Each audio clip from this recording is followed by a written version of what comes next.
Hello and नमस्ते everyone. So right to education act 2009 जो मैंने शॉर्ट नोट्स बनाए हुए हैं ये ही मैं आपको पढ़ाने जा रही हूँ और इसके अंदर सब कुछ है, इंग्लिश मीडियम में है। और अगर आपने रिवीजन कर लिया है, एक बार पढ़ लिया है, तो बिल्कुल आप ये वीडियो देखें और आपके सभी क्वेश्चन इससे सॉल्व होंगे। जितना भी आरटीई एक्ट 2009 है उसकी हर एक माइन्यूट से माइन्यूट डिटेल मैंने इसमें कवर की है। अराउंड 9 पेजेस हैं, लेकिन आपको बहुत जल्दी कवर हो जाएगा। चलिए लेट्स स्टार्ट। देखिए, सबसे पहली बात तो एजुकेशन आता किस में है? कॉन्करेंट लिस्ट में आता है। और यस, आपको ये जो पीडीएफ है वो टेलीग्राम चैनल पर मिल जाएगा। चैनल का नेम सेम है जो कि यूट्यूब चैनल का नाम है। 1910 में गोपाल कृष्ण गोखले ने कहा था कि फ्री एजुकेशन दो, है ना। 1937 में 1937 में गांधी जी ने भी कहा कि बेसिक एजुकेशन होनी चाहिए वर्धा प्लान के अकॉर्डिंग। फिर 1950 में आर्टिकल 45 के अंदर कहा गया फ्री एंड कंपलसरी एजुकेशन। फिर 1990 में राममूर्ति कमेटी थे जो कि पहला ऑफिशियल डॉक्यूमेंट लेकर आए थे राइट टू एजुकेशन पर। 1992 में जो यूएनओ का चार्टर था वो भी डिक्लेयर किया गया कि हाँ, बच्चों का भी हक है। 1999 में तपस मजूमदार कमेटी आई। 86th कॉन्स्टिट्यूशनल अमेंडमेंट हुई। आर्टिकल 21A फंडामेंटल राइट्स में जोड़ा गया। आर्टिकल 51A फंडामेंटल ड्यूटीज़ में जोड़ा गया।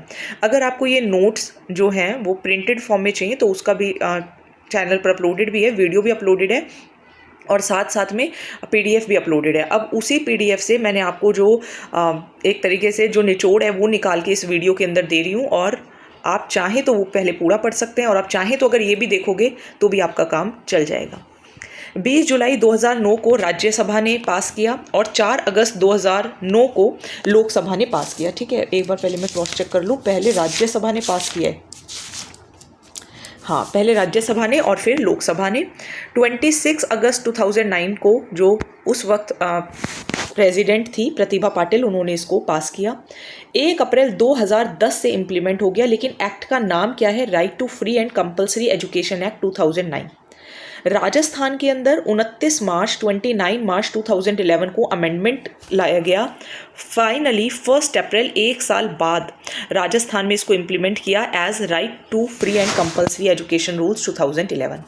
इसमें 7 चैप्टर्स हैं, 38 सेक्शंस हैं और 1 शेड्यूल है। अब चैप्टर फर्स्ट में देखो क्या लिखा रहता है। चैप्टर फर्स्ट में ज़्यादातर, जैसे आपने इंडियन कॉन्ट्रैक्ट एक्ट वगैरह भी देखा होगा, तो उसके अंदर इंट्रोडक्शन वगैरह लिखी रहती है ना, कि एक्ट का नाम क्या है, टाइटल। तो चैप्टर 1 के अंदर प्रिलिमिनरी इंट्रोडक्शन ही लिखी है और इसके अंदर 2 सेक्शन आते हैं, सेक्शन 1 और सेक्शन 2। सेक्शन 1 में क्या लिखा है? इसका टाइटल, इसका एक्सटेंट, इसका कमेंसमेंट कि भाई 1 अप्रैल 2010 से हो गया है, ऑल ओवर इंडिया है, मदरसाज, वैदिक पाठशालाज, इन सब में ये नहीं माना जाएगा। सेक्शन 2 में सभी इंपॉर्टेंट डेफिनेशंस हैं, जैसे कि सेंट्रल गवर्नमेंट की, स्टेट गवर्नमेंट की, लोकल गवर्नमेंट की, बॉयज़ और गर्ल्स, न्यू एजुकेशन पॉलिसी में क्या एज कही गई है, डिसएडवांटेज चिल्ड्रन कौन है, वीकर जिनकी इनकम जो है वो 2.5 लाख से कम है।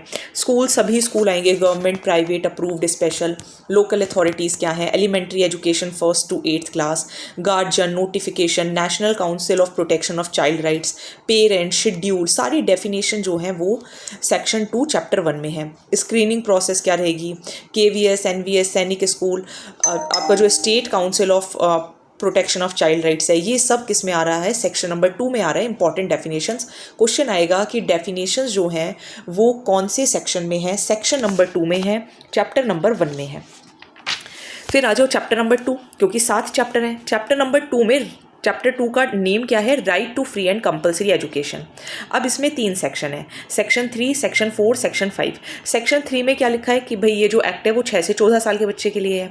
सेक्शन 4 में ये बताया गया है कि इस एज का बच्चा कौन सी क्लास में होगा। तो ये बड़ी मैंने आपको साधारण तरीके से लिख दिया कि 6 साल से शुरू करो और आप 12th तक आपको क्लास लेके जानी है। ये आपकी क्लास है और ये आपकी एज है।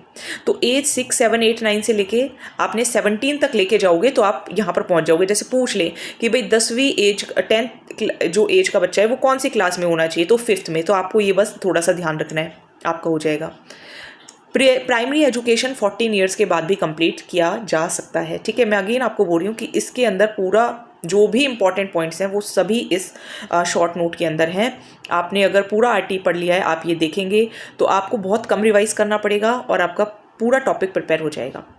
सेक्शन 5 में लिखा है कि ट्रांसफ़र सर्टिफिकेट, टीसी देना पड़ेगा, मना नहीं कर सकते हो।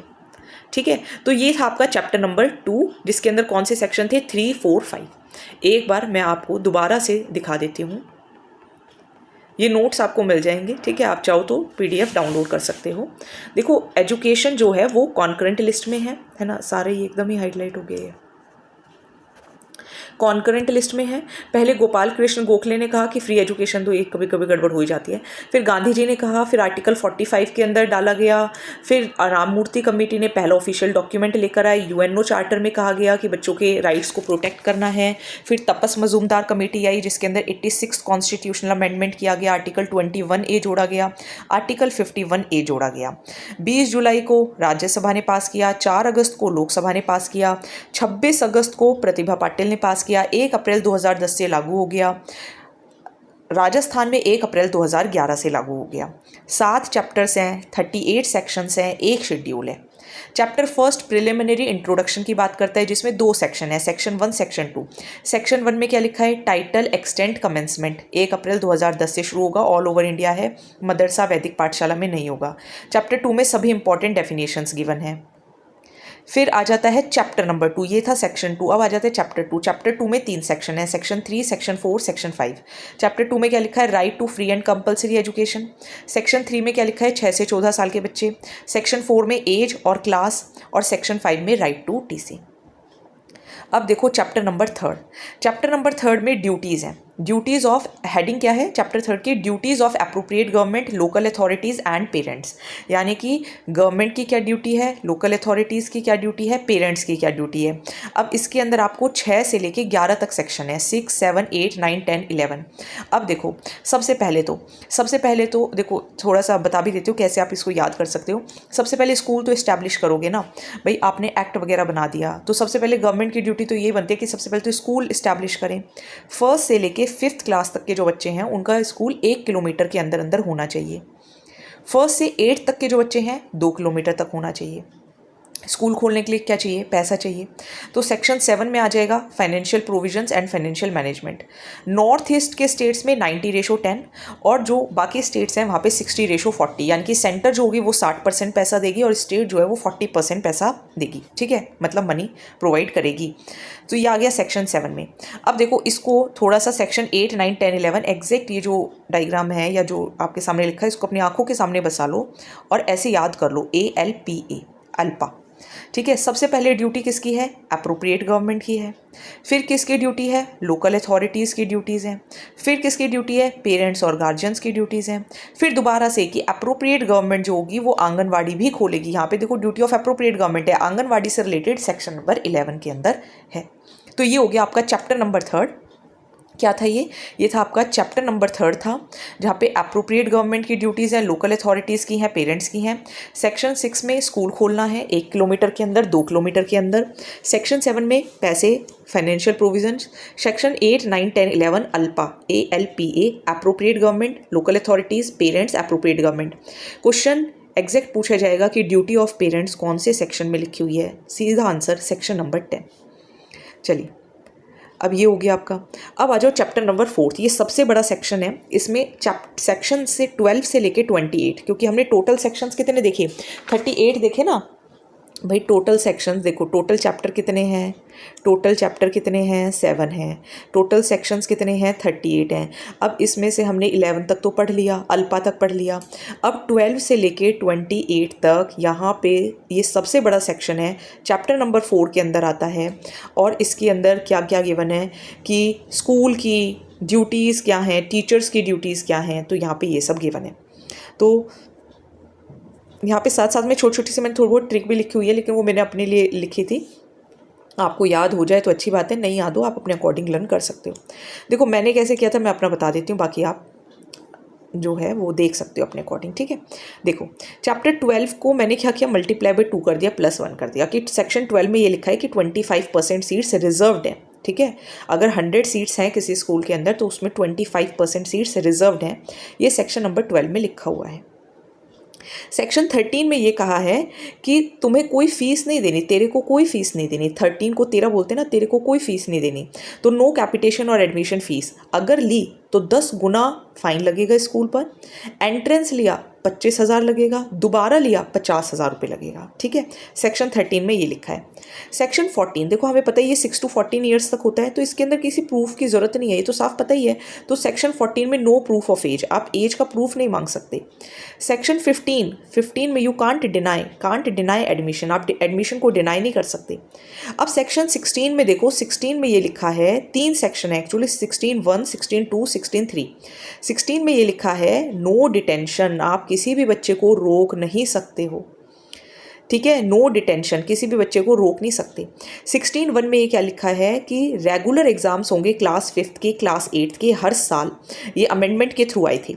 16(2) में क्या लिखा है कि अगर कोई बच्चा 5th और 8th में फेल हो जाता है तो उसको आप पढ़ाओ, ये ट्यूशन अलग है और जो वैसे प्राइवेट ट्यूशन से ले जाते हैं ये अलग है। आपको उसको स्कूल में पढ़ाना होगा, 2 महीने के अंदर अंदर दोबारा उसका पेपर लेना होगा और उसको पास कराना पड़ेगा। 16(3) में ये लिखा है कि आप किसी बच्चे को तब तक नहीं निकाल सकते जब तक कि वो एलिमेंट्री एजुकेशन कंप्लीट ना कर ले। तो ये लिखा था 16 के अंदर। ठीक है, एक बार दोबारा से मैं आपको बता देती हूँ। चैप्टर नंबर 4 जिसके अंदर सबसे बड़ा है टीचर्स की स्कूल की ड्यूटीज़ लिखी हैं। सेक्शन 12 में ये लिखा है कि 25% सीट रिजर्व्ड है। सेक्शन 13 में ये लिखा है कोई कैपिटेशन या एडमिशन फ़ीस नहीं ले सकते, अगर ली तो 10 गुना फ़ाइन है। एंट्रेंस लिया 25,000 है, दोबारा लिया 50,000 है। Section 14 no proof of age. Section 15 can't deny admission. Section 16 कोई भी डिटेंशन नहीं हो सकता बच्चे का। 16(1) में आपको रेगुलर एग्जाम्स लेने पड़ेंगे। 16(2) में अगर बच्चा फेल हो जाता है विदिन 2 मंथ्स दोबारा एग्जाम लेना पड़ेगा। 16(3) में किसी भी बच्चे को निकाला नहीं जा सकता जब तक कि एलिमेंट्री एजुकेशन कंप्लीट नहीं हो जाए। 17 खतरा है ना, कोई भी फिजिकल पनिशमेंट आप नहीं दे सकते। सेक्शन 18 परमिशन की ज़रूरत पड़ेगी। अगर स्कूल स्टैंडर्ड्स फिल करते हैं तो उनको परमिशन दे दी जाएगी कि वो स्कूल चला सकते हैं, और अगर वो स्टैंडर्ड्स फिल नहीं करते तो 1 लाख रुपए का फ़ाइन लगेगा और डेली एक्सपेंसेस भी लग सकते हैं, 10,000 तक जुर्माना भी लग सकता है। सेक्शन 19 में जब एक बार रिकॉग्निशन मिल गई तो फिर वो कैंसिल भी हो जाएगी। देखो 18 में क्या मिली है, परमिशन मिली है, तो 19 में रिकॉग्निशन कैंसिल भी हो सकती है। 20 ये कहता है सेंट्रल गवर्नमेंट जब चाहे स्टैंडर्ड्स को अमेंड कर सकता है। ठीक है, 20 कैन बी अमेंडेड। फिर देखिए 21। अब देखो मैंने ये ऐसे यहाँ पे ये कांट बी अमेंडेड इसलिए लिखा है कि 20 के अंदर कोविड आया था, तो कोविड को हम अमेंड नहीं कर सकते, तो मैंने ये लिखा कि 20 कांट बी अमेंडेड। ठीक है, तो लेकिन central government can amend the standards. ठीक है, सेक्शन 21 में क्या लिखे है, स्कूल मैनेजमेंट कमेटी होंगी टोटल 16, और उसके जो प्रेसिडेंट होते हैं वो पेरेंट होते हैं और लोकल गार्जियंस उसके मेंबर्स भी होते हैं। सेक्शन 21 में स्कूल मैनेजमेंट कमेटी के बारे में लिखा है। सेक्शन 22 में लिखा है स्कूल डेवलपमेंट प्लान, कि कैसे क्या इंस्टीट्यूशनल प्लान है, कैसे आप काम करोगे, that all comes in section 22 school development plan. Section 23 qualifications and disqualifications of teachers. आप देख रहे होंगे कि काफ़ी लोग धरना दे रहे हैं कि भाई हमारा जो है अपीयरिंग है हम, और पेपर अगर आगे नहीं शिफ्ट होगा तो फिर हम कैसे देंगे, है ना। तो ये सेक्शन 23 में लिखा है कि आपकी क्वालिफिकेशन एंड डिसक्वालिफिकेशन बहुत मैटर करती है। सेक्शन 24 में ड्यूटीज़ ऑफ टीचर्स की क्या क्या ड्यूटीज़ हैं, ठीक है, वो सेक्शन 24 में लिखा है। सेक्शन 23 में क्वालिफिकेशंस, अब जब आप टीचर बन गए हो तो उसके बाद आपकी ड्यूटी क्या है, 23, 24। 25 में लिखा है प्यूपिल टीचर रेशो, जैसे कि प्राइमरी 1st to 5th की बात करें तो 30 बच्चों पर 1 टीचर होगा, फिर अगले 30 पर 2 टीचर, फिर 90 तक हो जाएंगे तो 3 टीचर, फिर 120 बच्चे हो जाएंगे तो 4 टीचर, और जब 120 से 200 बच्चे हो गए, है ना, यानी कि एक साथ ही बहुत सारे बच्चे बढ़ गए, देखो 80 बच्चे बढ़ गए ना, यहाँ पे आप क्या कर रहे हो, 30-30 बढ़ा रहे हो। यहाँ एक साथ मतलब 60 बढ़ने चाहिए थे, लेकिन एक साथ बहुत ज़्यादा बढ़ गए, तो 5 टीचर्स 121 to 200, 5 टीचर्स, ठीक है, यानी कि 40 बच्चों पे 1 टीचर हो जाएगा और 1 प्रिंसिपल। तो अगर स्टूडेंट 200 से ज़्यादा है तो भी 40:1 रहेगा। अपर प्राइमरी के लिए भी 30:1 है, और एक होता है जो स्पेशली डिसेबल्ड चिल्ड्रन होते हैं उसके लिए शायद 15:1 है। सेक्शन 26 में ये लिखा है कि 10% से ज़्यादा वैकेंट सीट्स नहीं हो सकती। अब देखो यहाँ पे मैंने एक ट्रिक लिखी थी कि 2026 तक भी पोस्ट जो है वो वैकेंट रहेंगी ही रहेंगी, ठीक है, तो मैंने ऐसे याद करने की कोशिश करी थी। सेक्शन 27 में क्या लिखा है कि टीचर्स जो हैं वो किसी और पर्पस के लिए उनको एम्प्लॉय नहीं किया जा सकता, लेकिन census, disaster work, election work के लिए आप उनको अपॉइंट कर सकते हो, मतलब उनको काम दिया जा सकता है। तो 27 के अंदर एम्प्लॉयमेंट हो सकता है सेंसस में, डिज़ास्टर वर्क में, इलेक्शन वर्क में। 26 में क्या है, कि 10% से ज़्यादा सीट्स वैकेंट नहीं रहेंगी। 25 में प्यूपिल टीचर रेशो है। 24 में ड्यूटीज़, 23 में क्वालिफिकेशंस, 22 में स्कूल डेवलपमेंट प्लान, 21 में स्कूल मैनेजमेंट कमेटी, 20 के अंदर central government can amend, section 19 में recognition can be cancelled, section 18 में परमिशन लेनी पड़ेगी, 17 नो फिजिकल पनिशमेंट। चलो आगे आ जाते हैं। अब आ जाओ चैप्टर 5 ख़त्म हो गया आपका। चैप्टर 4 जो है, जो चैप्टर 4 था आपका, चैप्टर 4 किससे रिलेटेड था? Largest schools and duties of teachers. ठीक है, लार्जेस्ट था ये ख़त्म हो गया है। अब आ जाओ चैप्टर 5। चैप्टर 5 किससे रिलेटेड है? Curriculum and completion of elementary education, है ना। इसके अंदर करिकुलम एंड इवैल्यूएशन 29 में पहले curriculum and evaluation process RSCERT के अधीन होता है। सेक्शन 13 में एग्ज़ाम लेंगे और कंप्लीशन सर्टिफिकेट आपको देने पड़ेंगे। आपने देखा होगा बोर्ड के एग्जाम्स होते हैं, फिर उसके बाद सर्टिफिकेट्स वगैरह इशू होते हैं। तो चैप्टर 5 में 2 ही पॉइंट्स हैं, 29 और 30।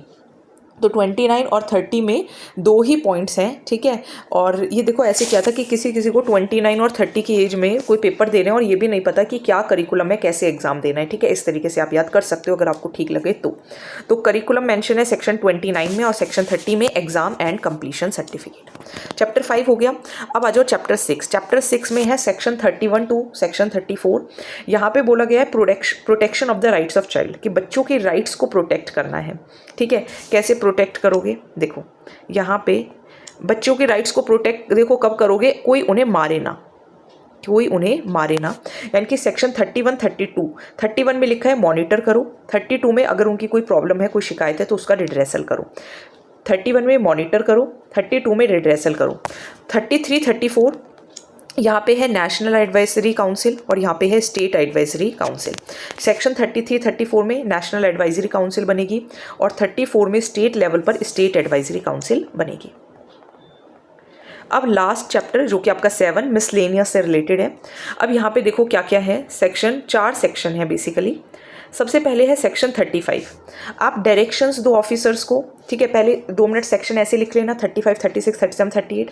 अब देखो कैसे याद करना है। 35 में हम क्या बोल रहे हैं? आप डायरेक्शंस दो ऑफिसर्स को कि वो कोई भी मिसबिहेवियर ना करें। अगर मिसबिहेवियर किया तो कंप्लेंट लॉन्च हो जाएगी, ठीक है। तो इस तरीके से आप याद कर सकते हो कि 35 में डायरेक्शंस दिए जाएंगे, 36 में मिसबिहेवियर ऑफ एम्प्लॉयज़ है, 37 में कंप्लेंट हो जाएगी स्कूल मैनेजमेंट कमेटी के इन्वेस्टिगेशन के बाद। सेक्शन 38 ये कहता है appropriate government can change and implement RTE, जबकि central government can make amendments, वो किस में गिवन था? 20 में, है ना। 20 कांट बी अमेंडेड, 20 के अंदर कैन अमेंड द स्टैंडर्ड्स, और यहाँ पे appropriate government can change and implement RTE। Primary जो स्कूल्स हैं और अपर प्राइमरी के अंदर 200 दिन कम से कम काम करना पड़ेगा, 800 घंटे कम से कम काम करना पड़ेगा। अपर प्राइमरी में 220 दिन कम से कम काम करना पड़ेगा और 1000 घंटे, और ये कंपलसरी है कि एक हफ्ते में 45 घंटे, ठीक है। इसके अंदर प्रिपरेशन आवर्स भी इंक्लूडेड है। सो ये मैंने आपको पूरा राइट टू एजुकेशन जो था वो आपको करा दिया, RTE एक्ट 2009। इसमें से एक भी क्वेश्चन बाहर चला जाए तो फिर सबका ही बाहर चला जाएगा, ठीक है। सिर्फ आपका नहीं जाएगा, सबका ही बाहर चला जाएगा। चलिए वीडियो को आप देख लेना RTE को, हो सकेगा तो और भी आपको कंप्लीट मैं एजुकेशन मैनेजमेंट के वीडियोस प्रोवाइड कर दूंगी, ठीक है। ये PDF आपको फ्री स्टडी बाय अनुराधा त्यागी टेलीग्राम चैनल है, वहाँ पर मिल जाएगा। धन्यवाद।